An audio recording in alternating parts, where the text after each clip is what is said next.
Kenapa kita perlu kempen anti berita tidak benar dan fitnah? Hari ini, ucapan oleh mulut cabuk pemimpin dalam beberapa minit saja boleh tersebar kepada ratusan atau ribuan pengikut yang menjadi mata rantai kepada adu domba dan fitnah.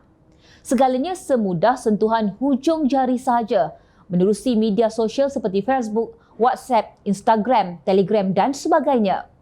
Platform teknologi maklumat yang sepatutnya memberi banyak manfaat kepada masyarakat kini disalahgunakan sehingga menjadi medium untuk menyebarkan berita tidak benar dan fitnah.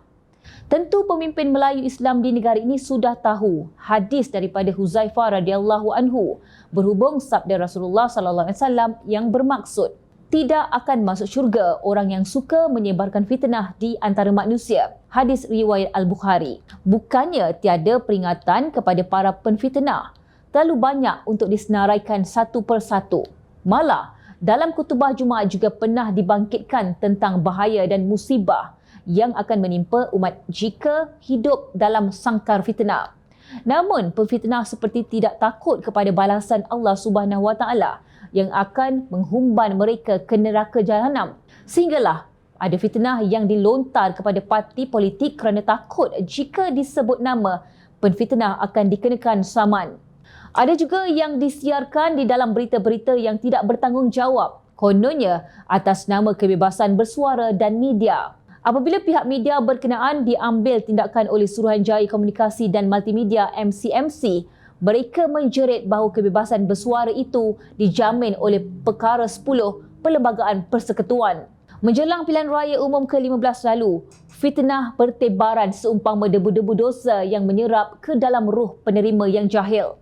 Natijahnya, fitnah ini berjaya menjana kemenangan kerana ramai anak-anak muda yang polos tidak sedar kejahatan yang bersembunyi di sebalik ucapan.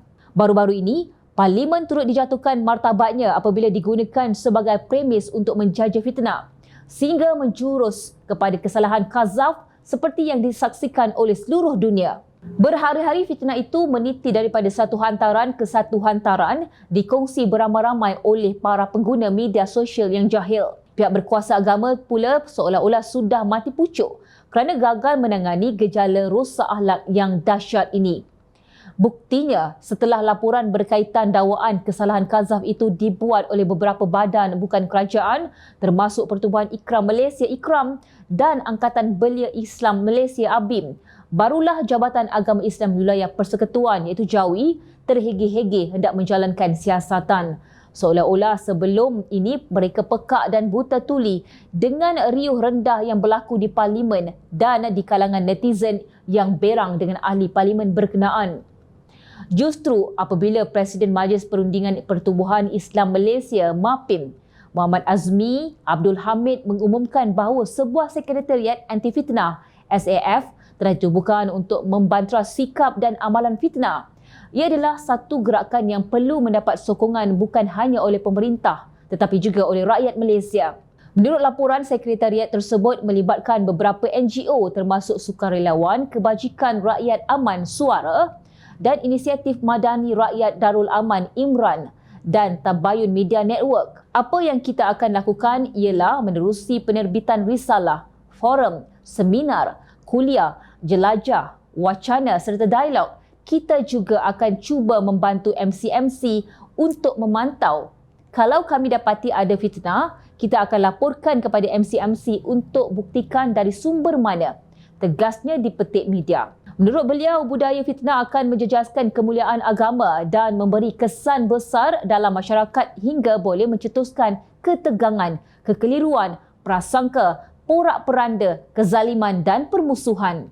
Jom kita rentas kembali latar belakang bagaimana keadaan huru-hara akibat penyebaran maklumat yang tidak benar ini berlaku. Akta Anti Berita Tidak Benar Akta 803 yang diluluskan pada 3 April 2018 telah memansuhkan pada 19 Disember 2019 oleh Kerajaan Pakatan Harapan. Ini kerana di dalamnya terdapat beberapa aspek yang boleh dieksploitasi oleh pemerintah bagi mengekang kritikan terhadap kerajaan. Dalam hubungan ini, Seksyen 233 Akta Komunikasi dan Multimedia 1998, Akta 588 masih boleh digunakan untuk mengambil tindakan ke atas penularan berita palsu melalui internet. Namun, dalang sebenarnya iaitu penaja berita palsu berkenaan tidak terkesan kerana bidang kuasa akta ini amat terhad.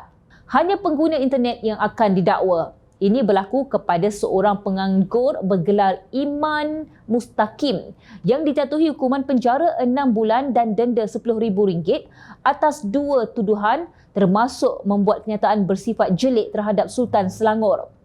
Iman Mustaqim atau nama sebenarnya Muhammad Azlan didakwa di bawah perenggan 233-1-A Akta Komunikasi dan Multimedia 1998, Akta 588 dan Subsection 233-3 Akta sama.